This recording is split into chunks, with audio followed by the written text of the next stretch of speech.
Hey everybody, it's Mike Schellenberger for Public. As a new wave of fire and high winds threatens Los Angeles, the media is reporting that California's elected leaders are not to blame, and that right-wing influencers and Donald Trump are spreading misinformation and politicizing a tragedy. Gender and racial quotas through DEI aren't to blame. And no, Mayor Bass didn't cut the fire department's budget. No, Gavin Newsom didn't cut CAL FIRE's wildfire prevention budget. And no, there wasn't any way to prevent those fires or the fire hydrant water from running out. Climate change made them inevitable due to whiplashing rain levels. Those are all lies. The fire department had made DEI such a priority that the city's deputy fire chief dismissed concerns that women would not be able to carry a man out of the fire by saying he got himself in the wrong place if I have to carry him out of a fire. Is she strong enough to do this? Or you couldn't carry my husband out of a fire, which my response is, he got himself in the wrong place if I have to carry him out of a fire.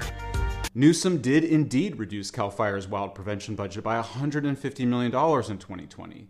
If California had elected leaders who cared about the people and were competent, they could have prevented the catastrophic fires from destroying 14,000 homes and businesses and forcing nearly 200,000 people to evacuate. Climate change is not responsible for the disasters. There is no change in the rain pattern. Now, the details here matter. The offhand remark by the deputy fire chief is not proof that DEI contributed to the inadequate response.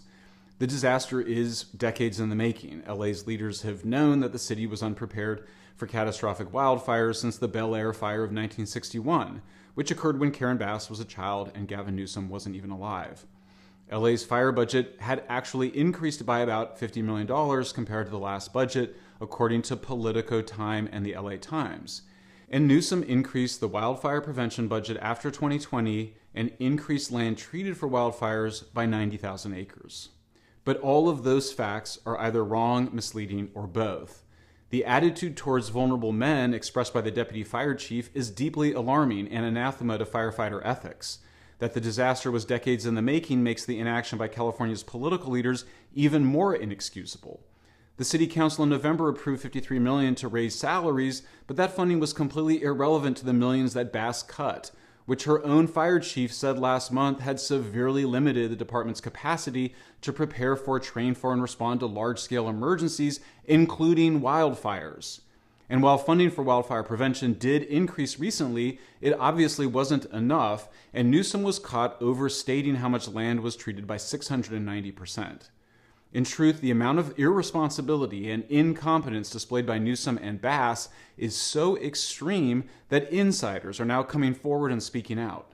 The owner of the Los Angeles Times himself went on national television yesterday to call it crazy that we don't elect leaders with competence. It's so crazy that we have leaders that are reactive rather than proactive. We don't elect people with great operational competence. And LA Fire Chief Kristen Crowley went on CNN, CBS, and Fox to denounce Bass.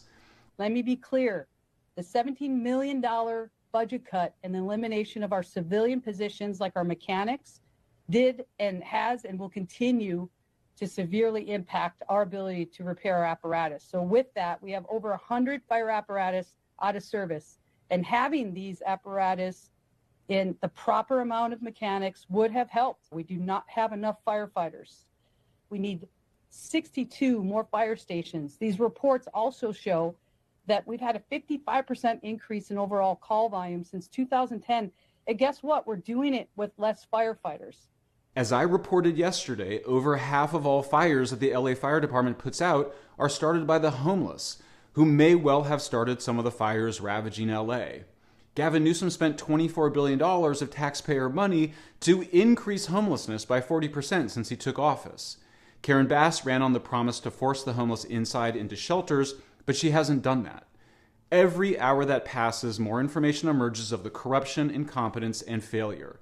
A major reservoir in Pacific Palisades, an epicenter of the fires, was out of commission for minor repairs when disaster struck.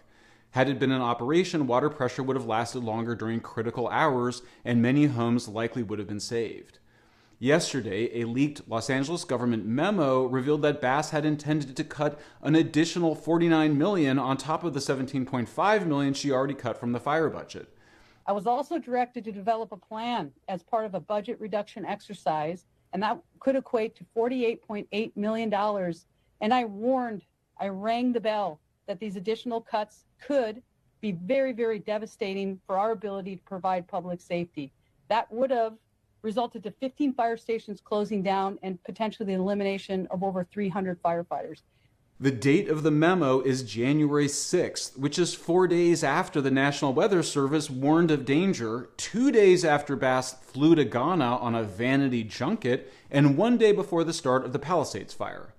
The LA Fire Department insiders say that the head of the city's Department of Water and Power, who Bass had hired, knowingly left the fire hydrants remain broken for months and was the person responsible for draining the emptied reservoir. The response from the news media has been that critics of all this should just shut up. We're on fire, editorialized the LA Times. Maybe this is not the time for your political hot take. So why are the LA Times and others in the media defending Bass and Newsom? In large measure because they officially endorsed them. More than that, they actively campaigned for them. The hyperpartisan turn of California's media 2 decades ago predated the more recent hyperpartisan nature of the national media. That Democrats had a total supermajority control over the state for 20 years made California media super authoritarian. The LA Times in particular is now a radical left publication. It has for many years adamantly opposed hospitalizing homeless mentally ill people or requiring homeless addicts to go inside.